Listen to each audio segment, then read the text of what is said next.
So Leah, let's just give a high level introduction to where we're headed with this idea of managing engagement in a hybrid environment.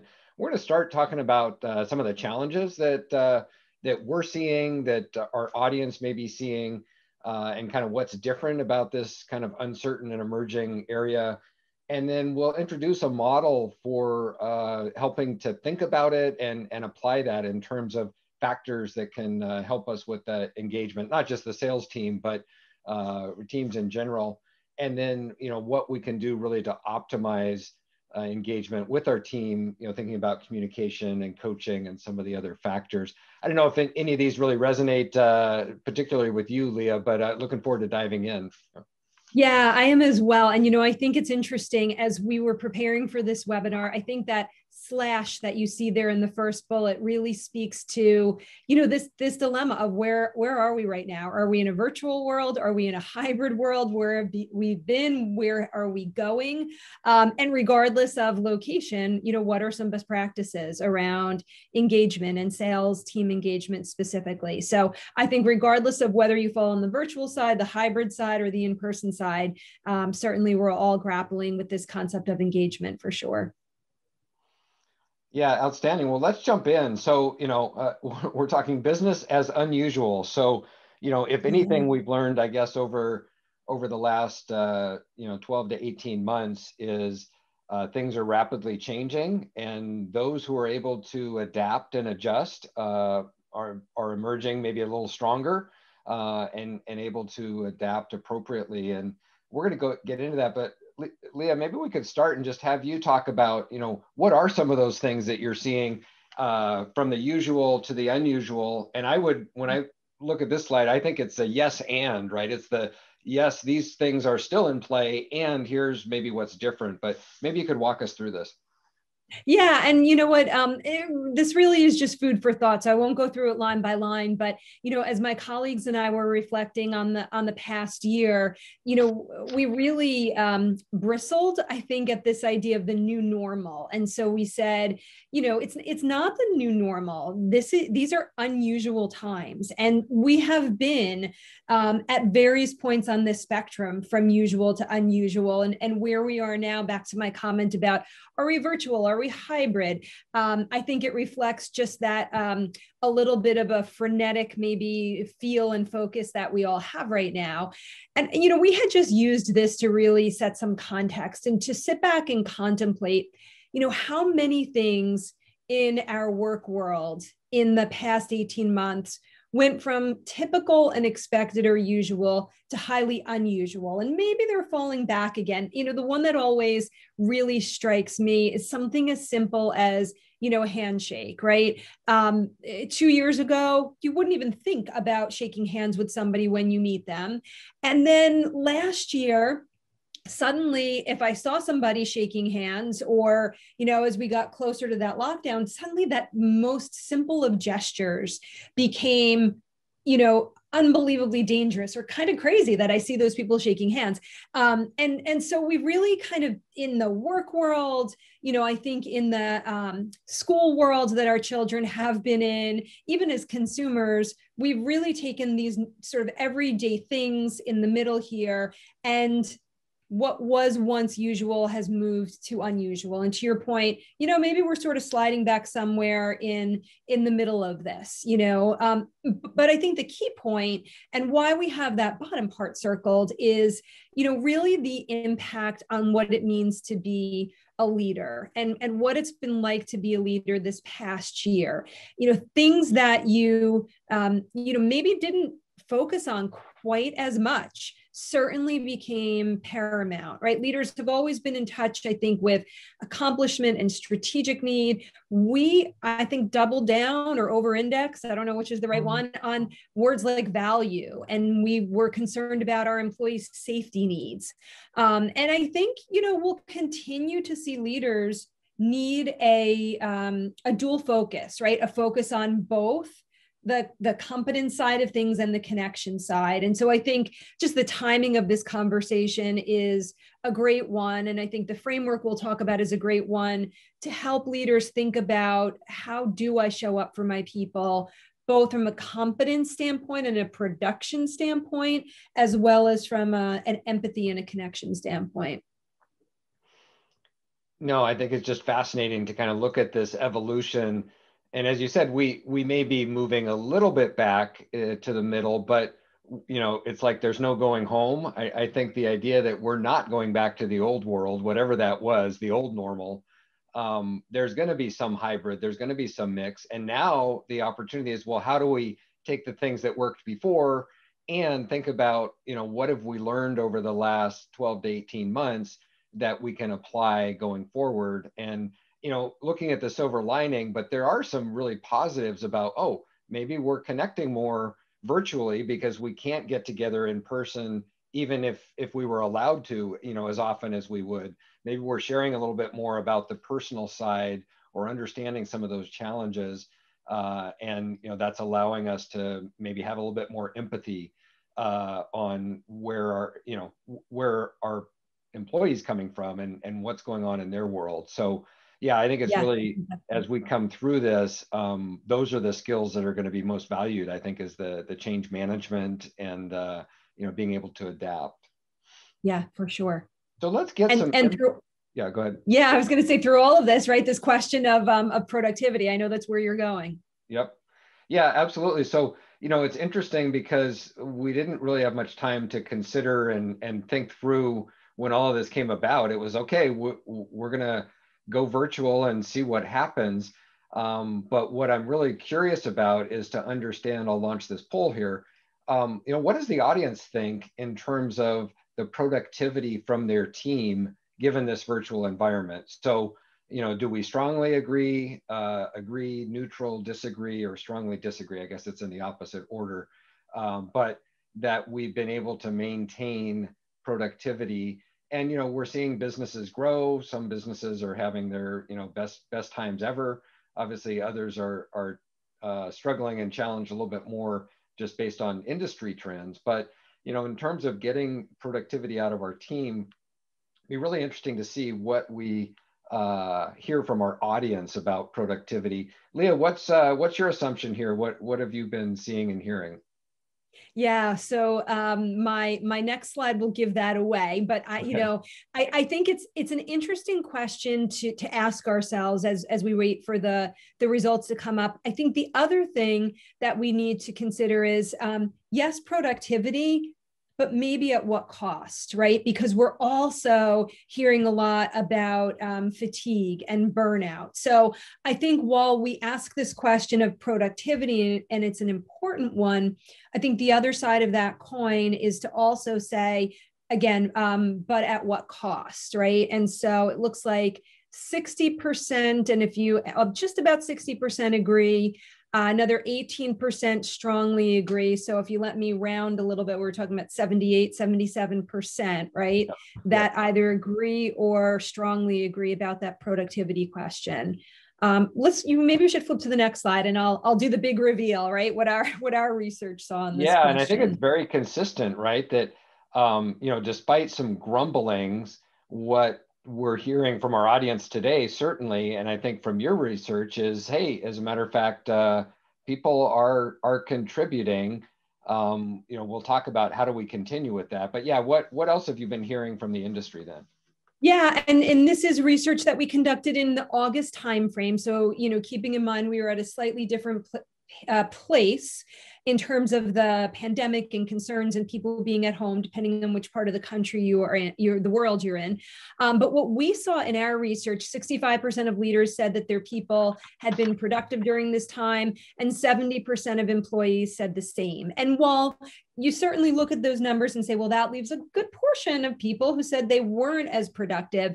Again, keeping in mind that during that time, children were home from school, things were spiking, there was no vaccine yet available. Generally speaking, the sense has been that people have been productive from home. Again, to the comment I made earlier, I think the caveat is, to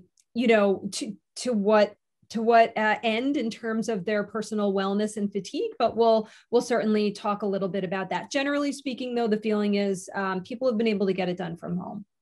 Yeah, and I think what's encouraging is, we had to adopt tools very quickly, right, to be able to collaborate remotely and to be able to work from home and do those things. And in fact, we're hearing in some of the chats, both Jose and I think it's Solomon, said their productivity has increased during this time. So, we're actually seeing some increases now. If we can take the things that are working in a pure virtual and the things we used to do, combine them in a hybrid, now that gets exciting coming forward, because we'll have more face-to-face and interaction. We'll be able to shake hands again, and we have these other tools to keep us productive if we can leverage them and utilize them appropriately, which is kind of where we're headed here.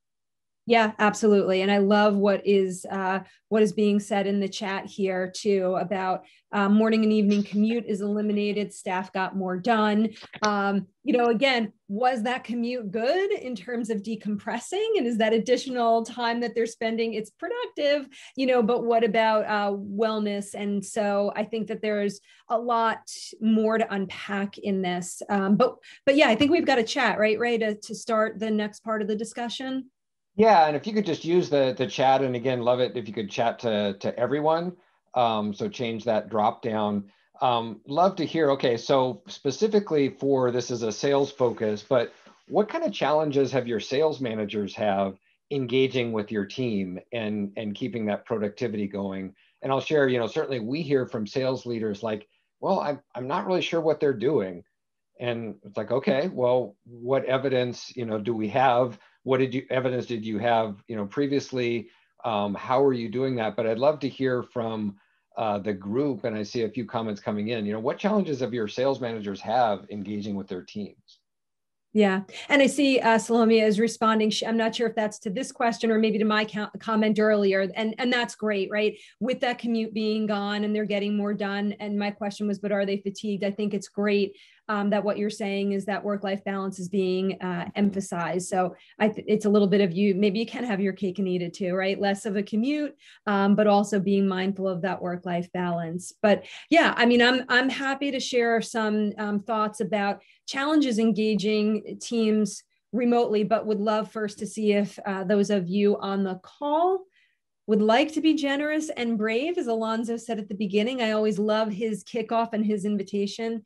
Okay, so can't hear folks on the floor. Harder to tell when someone needs help or might not know they need it. Yeah, that's great. Newer folks. Well, and I think really that, this goes back to management by walking around. If, dating myself back to management books from the 80s, but the idea that you learn so much just by being there, and, that was literally the shop floor, but it may be the call center floor or your inside sales floor, right? Where you can hear the conversations, they can pop their head in. We have tools to do that, through Teams and instant messaging and other, but it's not quite the same, or maybe we haven't learned how to really replicate that. We're seeing some other good comments. Leo mentions great comments in the chat. Leo mentioned sales managers need to trust that reps are doing what they're supposed to do, which is such an insightful comment. And we're going to get back to that because we didn't always have 100% coverage anyway. But how do we know? And Leah, we've had this conversation. You can't wait till the end of the quarter to see that you've missed your number and say, oh, I guess we didn't produce the results we were looking for. So I think that one really resonates with me.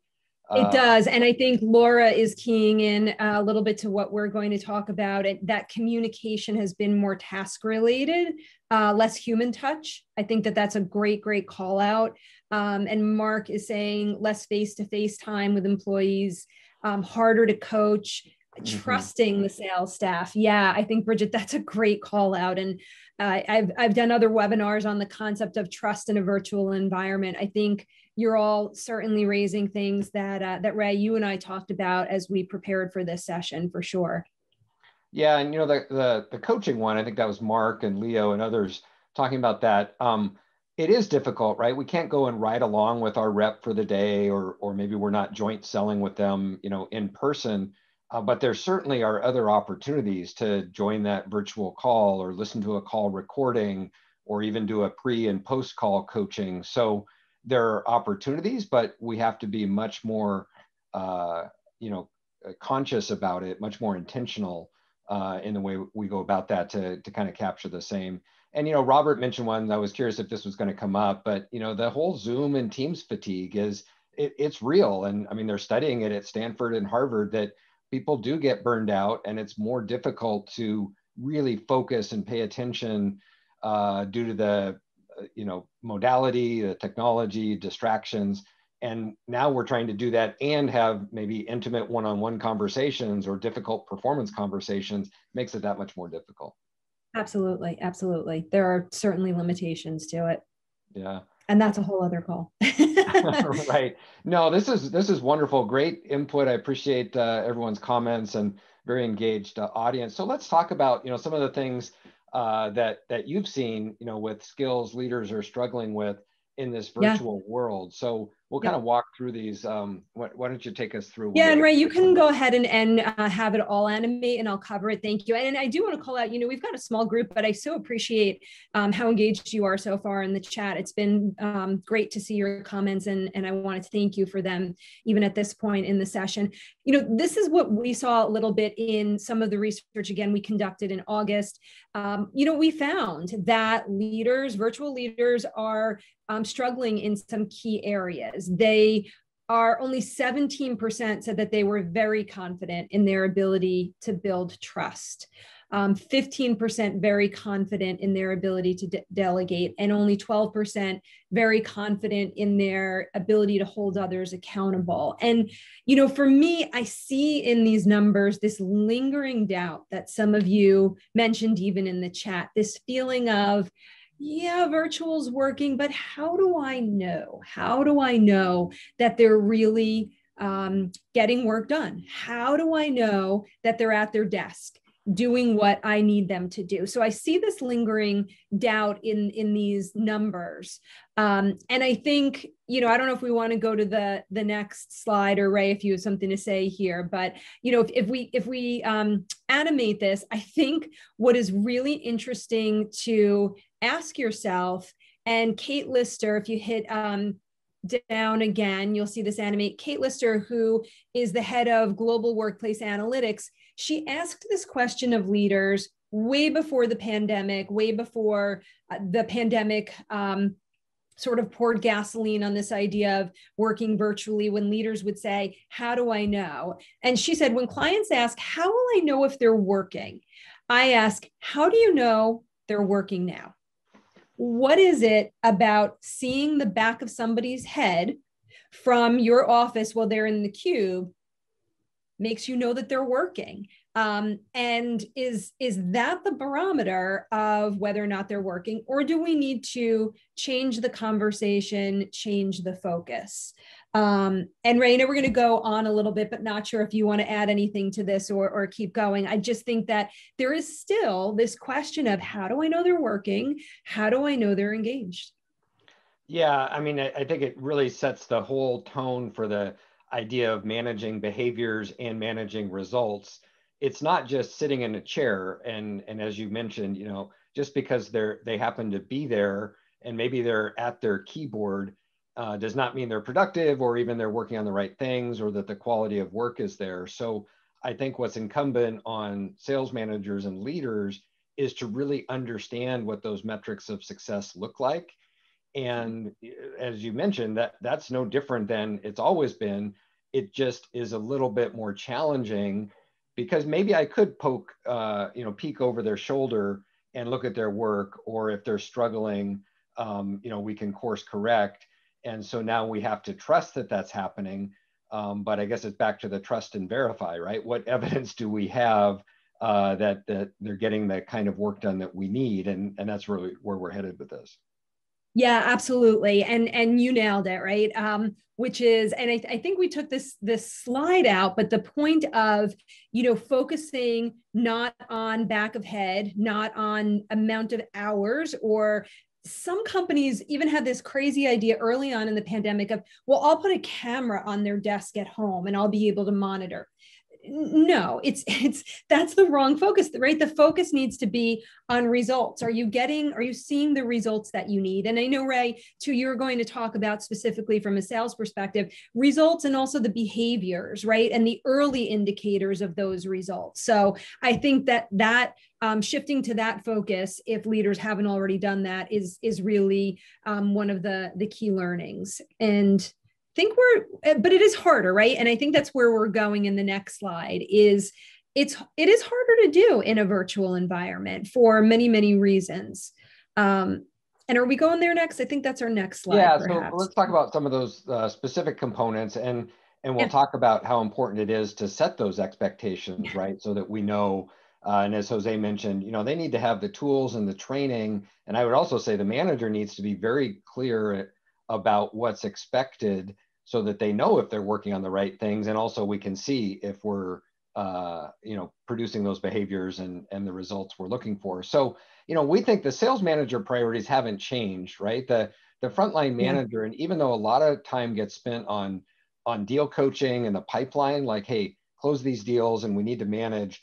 But think about, okay, from the first initial working with, whether it's HR, the recruiters, but the hiring manager's role to set that expectation, define what a good hire looks like, and really find those top performers to add, and then onboarding them, being part of that training and onboarding process, managing their performance, which for us is a whole program in itself, right? How do you identify the success factors, the metrics, set those expectations around behaviors and results. And then if there's a gap, how do we course correct? And so understanding really the root cause of performance issues before they become a huge issue, or we wait till the end of the quarter and we missed our numbers. Well, sales, that's pretty transparent. And so we need to be looking at leading indicators as well. I think all of these come into play with that idea of, well, then what are we actually managing? So then when we get to coaching, it's coaching both their skills and coaching the deals to close more business. And then ultimately, motivating that team. So understanding those key motivators, what is going to inspire them, and how are we showing up as leaders, right, to continue to increase that engagement. Yeah, I mean, even the top of the slide says it all, right? The priorities haven't changed, the context has. And so as a leader, how do you adjust to that new context? And it is harder, right? It is harder in a hybrid and virtual world. And again, as we said at the very beginning, under especially unusual circumstances. Yeah, absolutely. So let's talk about, some of the practical applications of that. I mean, just tying this together, and maybe you could speak to, I think all of these things get more difficult in a virtual or hybrid environment. And, they add to the complexity, but we should be aware of it. I mean, that is just the reality. Yeah. And you know what, right? I think a lot of the folks in the chat have already brought up even some of these, right? So it is harder, and why, uncertainty about what's next. That has been a big part of what we've experienced the past year. Some of you mentioned the chat, the inability to read nonverbal cues, that in Zoom notwithstanding, harder to read nonverbal cues. I can't see things happening, and that gives me maybe a discomfort as a leader. For me, as somebody who spends time in the leadership space, number 4 is really important. Fewer opportunities to organically share who we are. And the reason why that's important is because that creates a sense of connection between leaders and the people that they lead. And from my perspective, connection is really what distinguishes great leaders from those who are good. There's a contrived nature to video and that Zoom fatigue that we've mentioned. I think certainly for some leaders, I need to present this image of strength, and I need to certainly say that everything is okay. And, I myself might be dealing with some challenges around, the economy or the impact of COVID. And so, a lot of these things layer on, maybe not all at the same time, and maybe some of them to a lesser degree now that certain parts of the world are emerging. But again, the priorities don't change, the context has. It continues to change. And this hybrid virtual environment that we're in is going to be around for a while by choice or by necessity. And so we're going to have to figure out how to continue to keep people engaged regardless of the context. Absolutely. And I think pulling some of those things we have learned, as we mentioned, forward. And, I'll share a couple of examples. I mean, when we closed down the office essentially a year ago, March, we started a daily stand-up meeting virtually just to have everybody connect because we knew it would be a little bit harder. I don't see us ever canceling that, right? It's such a valuable opportunity just to check in for a few minutes, see everybody and what they're working on and engage. And so now that's additional communication, and whether it happens virtually or in person, it's just really valuable for our team. And then even like a monthly team lunch, which we always have, the last session, just on a whim, we said, hey, why doesn't everybody bring just a picture of something that's been going on in their personal life, something that's been fun or that they're proud of to share. And, I had no idea just how valuable and how fun that would be. We wouldn't have done that in person, right? People probably wouldn't have been passing your phones around, but everybody knows how to share on Teams or Zoom. So, popped up the picture, had a few laughs or discussion, and it just made that so much more engaging as a way to organically share who we are, even given that environment. Yeah, I think that's great. And I think, Bridget is also sharing here in the chat, I think a really great insight, right? That leader with a tendency towards micromanagement could really go overboard in the virtual environment, right? I don't know what they're doing. I need to really try and plot that out and plan that out and have a discussion with them about those tasks and miss some of what we were just talking about, which is that ability to connect, right? To go right to that task list and to kind of overdo it and micromanage as opposed to empower. And I think, Ray, when you talk about coaching, I know you'll talk a little bit about how to navigate away from that tendency to micromanage and take on more of a coaching posture. So absolutely. And meeting the individual where they are, right? So, I mean, we strongly believe in collaborative coaching. It's understanding where they are, where they think they need help as well. And, the more that they're knocking it out of the park and they're competent in execution and they're producing the results, then the more we want to empower them and, kind of take the reins off a little bit. If they're really struggling, then they probably are going to get a little bit more attention, and we need to figure out how to help them and how to help them help themselves. So I do think that's part of, understanding the individual and where they are in their development. For sure. So let's continue on. I want to introduce and have you walk us through this engagement model. So if we've kind of talked about, yes, it's challenging. Yes, things are different and they will be going forward. What concepts and how can we apply this framework to think about engaging with our team? So Leah, I know you've come up with this X model and use it quite extensively in your leadership development. And I think it applies so nicely within a sales environment as well, but maybe you can walk us through the two sides of this X model. Yeah, absolutely. I wish I could take credit for it. It's been part of GP's leadership point of view for many, many years. And I have to say, I'm so happy that when we said model or framework, our attendee number didn't drop, because all you have to do is say model and, people run for the hills. But stick with me here, because this is one that I think is particularly resonant for so many people. And for leaders, you sort of see their light bulb go over their head when we share this model. And this is the framework that we promised we wanted to share in this webinar to help you think about the best way to consider the engagement, not only of your team, but of you as a leader as well. And so the X model really positions this. We know that organizations are on their own path to success, however they uniquely define it. So it might be net promoter scores, customer loyalty, sales, right? And what you want out of your people each and every day is that they contribute all to those organizational goals. At the same time, we know that people are on their own path to success. So if you hit the down button, it should animate. And they define that success uniquely as an individual based on their own personal values, their goals. And what people want out of their role each and every day is that they maximize that personal satisfaction? Well, this desire for maximum contribution and maximum satisfaction overlaps in, if you hit down one more time, this center triangle. It overlaps in our job. So if as leaders, we can create the conditions where we can help folks understand what good contribution looks like by setting goals, by giving feedback, we can help people understand what good looks like, what maximum contribution looks like for your organization.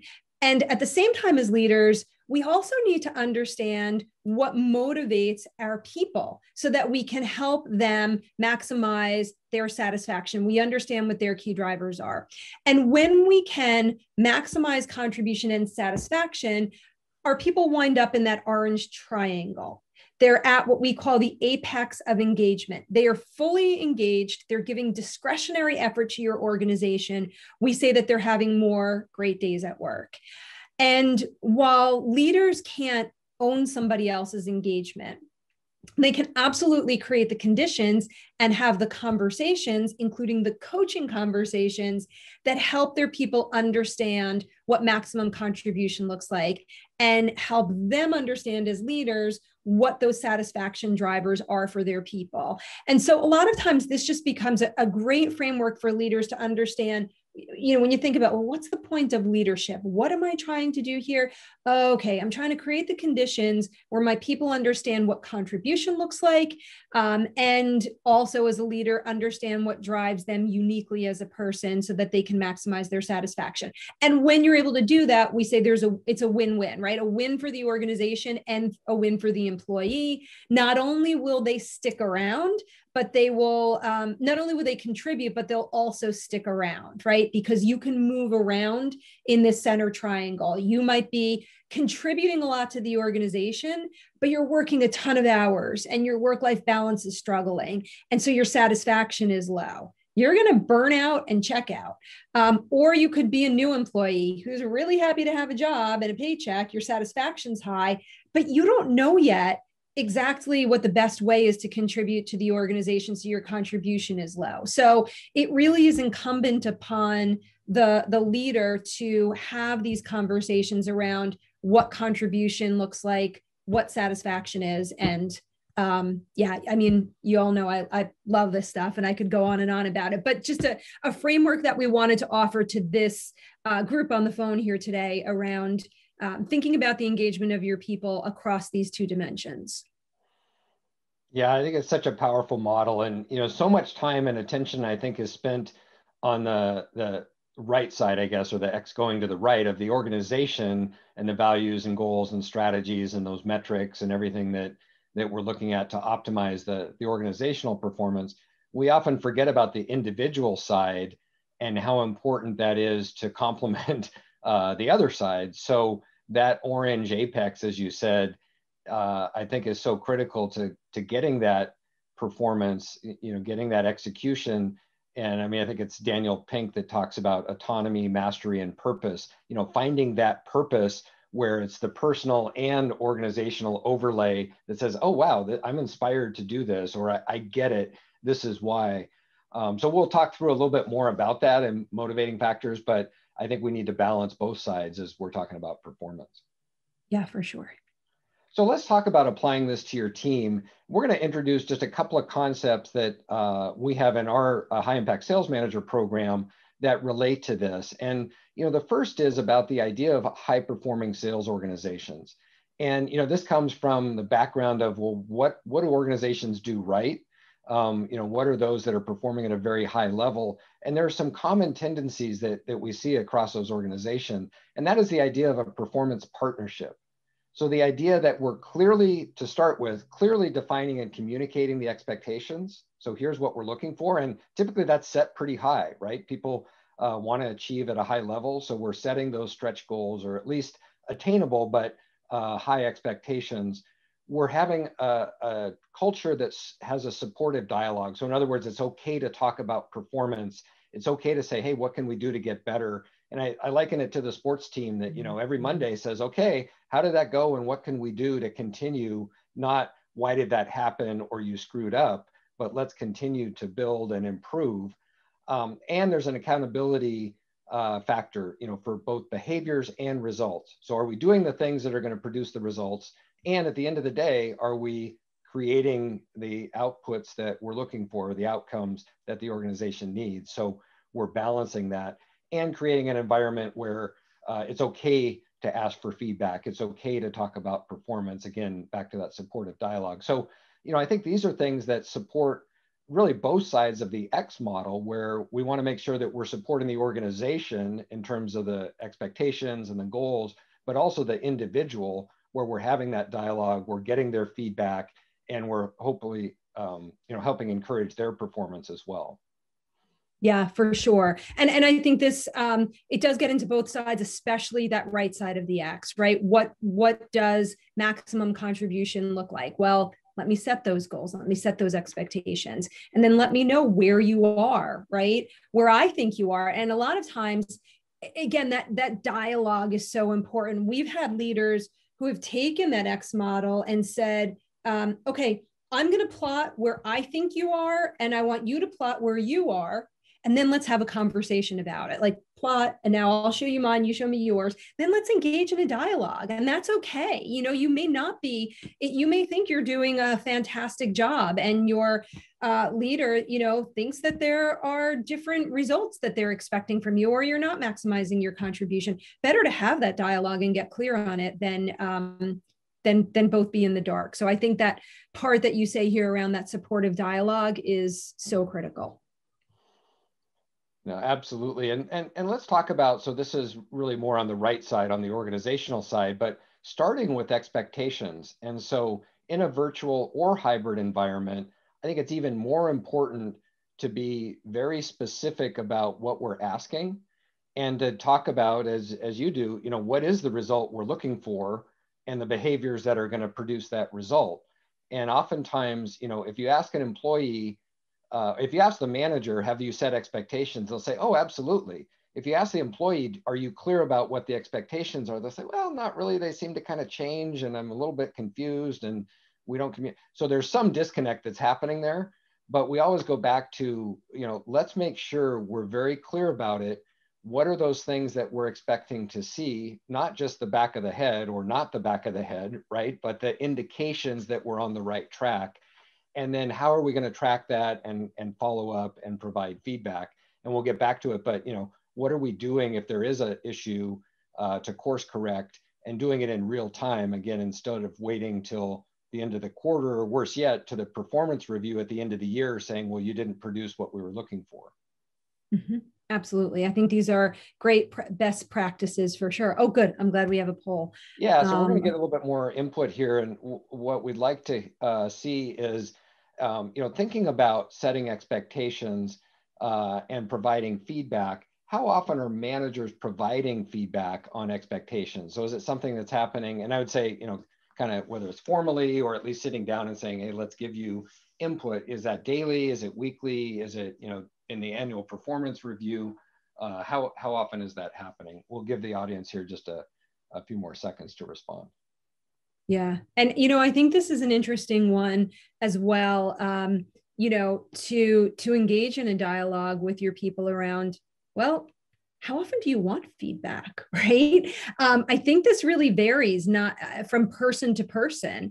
And certainly the manager needs to have their own sense for how often they think that a member of their sales team needs to hear from them on where they are relative to those contributions. But I also think certainly you should involve the employee in that dialogue. We're all wired differently. And so weekly feedback for some may be overwhelming, and for others that might be right on. So I think as a manager, you want to find that balance between providing feedback so you can make sure that goals are met, right? Particularly sales goals. And also, to the comment that somebody made in the chat earlier, not feeling like you're veering into that category of micromanaging. So I think it's another great place for dialogue.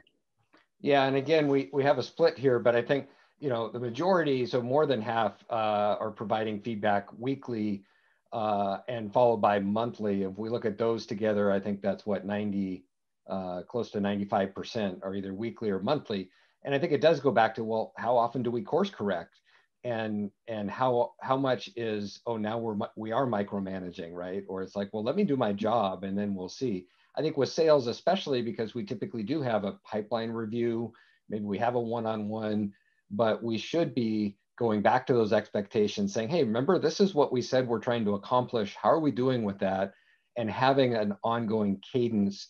And that may not be in person and may not be in person for a while, but in a virtual setting where we're focused on that, as opposed to just doing it as a, oh, by the way, let's talk about this, or grabbing somebody off guard to give them some feedback. But let's provide some discipline and cadence around that.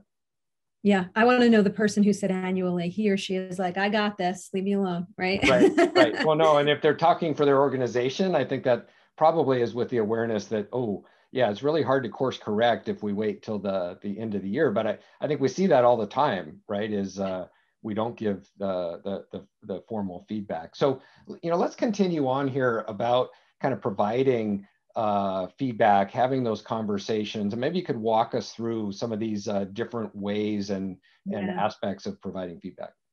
Yeah, and this is specifically to answer that question, right? As we said in the webinar, how is this different in a virtual or hybrid world? So I think some of the best practices we've gone through in the past couple of slides around engagement and communication and setting expectations, you might sit there and say, well, aren't these best practices regardless of location? And the answer is yes, absolutely. And so then what can we do, or what do we need to be aware of as leaders when we are communicating in a virtual or hybrid environment? What is different?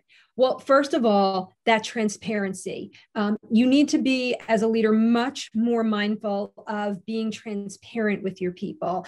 If they don't see you, in the office, then they might start to fill in the gaps and wonder. For example, you cancel a meeting with them at the last minute because you get pulled into some other, client pitch. Well, perhaps in the office, they can see that, right? They see that you get called into the conference room, or you walk by their office and say, I have to cancel, our one-on-one.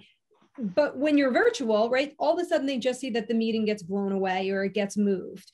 And they start to fill in the gaps, right? I'm not a priority. Something's happening. There's something they don't want to tell me. And so you need to be more transparent. You need to stop and take the time to say, hey, I got called into this meeting. I'm going to have to push off our one-on-one. Or maybe, hey, I've got some things going on at home. I'm going to be unavailable from 10 to noon.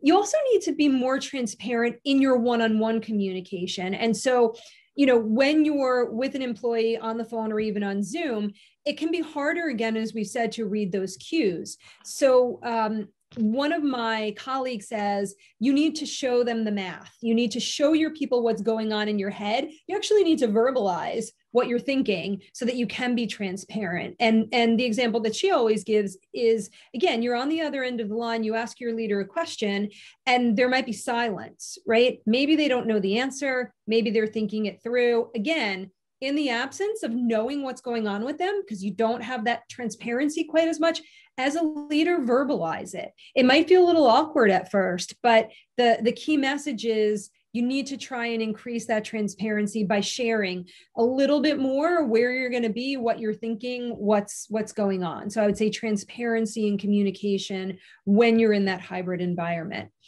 A lot of you have talked about the second one, the opening up.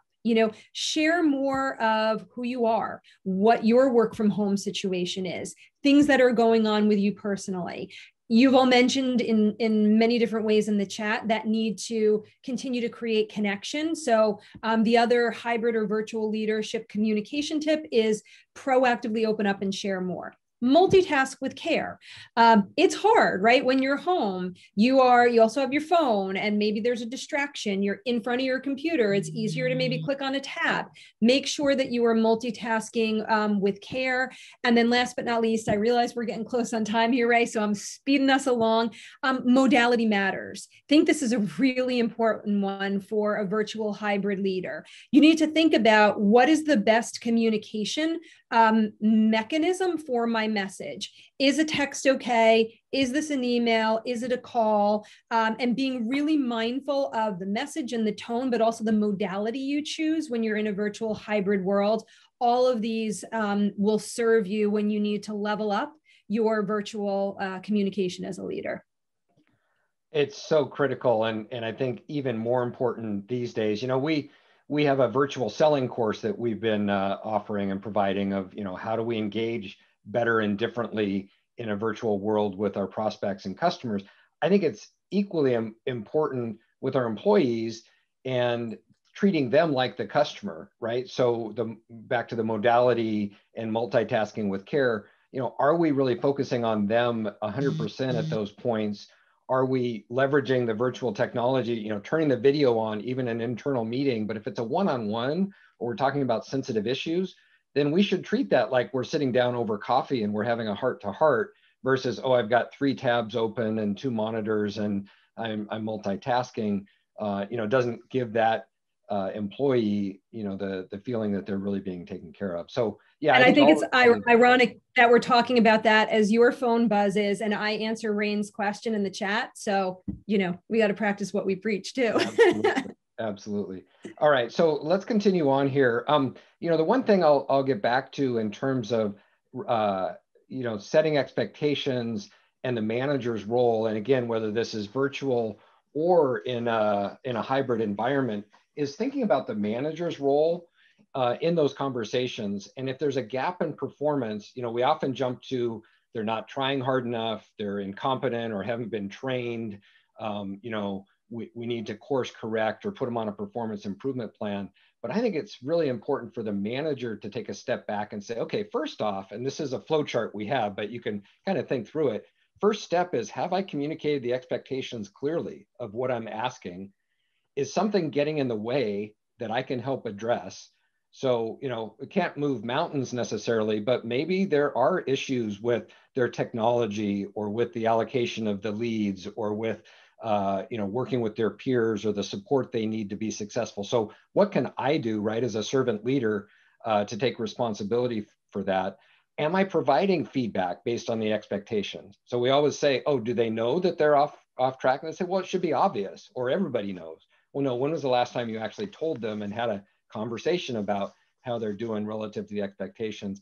And the final piece on the manager is, are the rewards and consequences aligned with what we're asking them to do? Now, you probably can't change your comp plan, and I understand, commission's a whole nother issue, but what can I do just to reward them with recognition if they're doing a good job? Or maybe there is a consequence of, well, I need to see your call plans every Friday because it seems like they're not getting done. And let's make sure we collaborate and work on these together. But what are those rewards and consequences that are supporting what we're asking them to do, as opposed to just putting it on autopilot and then getting frustrated that we're not getting the work done? Yeah. So as you mentioned, Leah, we're coming up on the top of the hour. We wanted to just review the X model here and kind of tie it together again. Yeah, absolutely. I think the slides that we just shared really emphasize that contribution side of things and how to set those expectations, how to communicate effectively. And, Ray knows that I was really pushing as we talked about this session, we got to focus on the satisfaction side as well and understand what motivates them. So I think you're going to lead into the importance of getting at that as well as a sales leader. Yeah, and this is a higher level skill, and again, it gets beyond just the pipeline and the deal coaching and the weekly sales meetings, but it's really thinking about our own leadership style and also thinking about the motivation of our team members. So we have this very simple model, but if you think about motive as a factor, and the only reason money is at the top is because it starts the word, but it's typically not necessarily even the most important aspect when we start to look at motivators of our sales team, but there are differences in the way people show up and the way that they're motivated. And they may be much more motivated by independence and doing good work. Hey, just leave me alone and let me excel, versus, oh, I want to be recognized, right? I want that visibility, or I want to be part of a team and I want to collaborate. And, any of the style assessments will kind of show that breakout. But I think what's important for us is that we identify that there are 1 or 2 motivators that are probably dominant. And as we have the question there, how do you know what motivates your team members?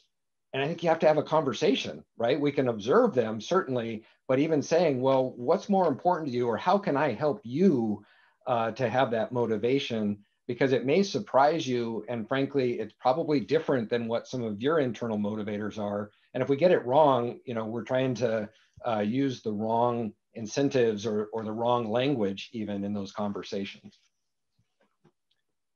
So, we like to have that conversation about motivation. The other piece to the left side of the model is really on coaching. And so I'll just cover this, and then we'll have a little bit of time for questions and follow-up. But coaching is so critical, and even more critical today as a way of providing that feedback, of improving skills and demonstrating empathy and trust with our team. And I think it really starts with a coaching mindset. So this is where I think the X crosses, right? Of, hey, it supports our organizational goals, and we want to get the individual's input. And we really believe that good coaching comes with a collaborative coaching mindset. So the idea that we're asking questions first, that we're actively listening, so we're shutting up long enough for them to actually tell us what's going on. And then we're assuming, let's assume best intentions, assume they're trying to do a good job. What's getting in the way? How can we help them? Versus, oh, I'm assuming they're lazy or they're screwing up. And that obviously clouds our judgment and the outcomes. So, I think just having that idea of what are the questions we can ask, and how can we engage that individual so that they take responsibility for their development and help themselves, can be really powerful. And especially, and Leah, I'd be curious your thoughts on, how this supports that left side of the X, but, the individual side. Yeah, I mean, absolutely. I think embedded in that X is really three conversations, and I would say three coaching conversations: a performance conversation on the contribution side, a career coaching conversation on the left-hand side, and then there's that engagement conversation in the middle, right? Which gets into how do you like to work? So I know we're running out of time, which is why I'm trying to keep it brief, Ray. But I think, again, embedded in that X really are these different conversations that you need to have: coaching for performance, coaching for satisfaction, and then coaching for engagement. Yeah, nice tie-in. And I think, the last piece I'll just mention on this is several people mentioned coaching's harder in hybrid or virtual. It used to be maybe we had our ride along and we spent a whole day, or at least we joined them on sales calls. But there's so many opportunities to have great coaching conversations today that I think it's kind of a cop-out to say, well, we can't meet them in person, so we can't do it. But, popping into that meeting, listening to a call recording. Now with call analysis and artificial intelligence, we can, things like Gong that are providing transcripts, and also are allowing us to assess, well, how much did the rep talk? How much did the customer talk? How many questions did they ask? Where did they stumble or struggle? I think that can be great input into our coaching plan. So I think there are great ways that we can pull in that conversational intelligence, the data we have. But again, back to the how do we help them, and what's important, and how do we course correct to support the organizational goals and their individual development as well. So these are just some of the ideas that we bring in when we talk about remote or virtual coaching as well. All right, so we've had quite a journey here, Leah, and I just wanted to wrap up. We talked about things have changed, and we know that some virtual or hybrid is here to stay, but we can help to manage that, right? Through thinking about the behaviors and the results. And it's not just a matter of having to be there or having to look at them, but how can we optimize that opportunity if it is remote? And then if we're able to have that communication and set the expectations, that sets us on a path to produce the results we're looking for. And then ultimately on the other side of the X is, motivating that individual, getting their input, and hopefully doing the things that are going to motivate and engage them to be more productive. I guess, what else would you add to this? Yeah, no, I would just say, that last part, right? So virtual hybrid, you have to be more intentional. So do the best practices change around coaching, communication, emphasis on setting clear expectations around goals, engaging in dialogue? No, that hasn't changed, but the context has. And so in a virtual environment, I think the key word is being more intentional about the way you communicate and coach and interact with your people.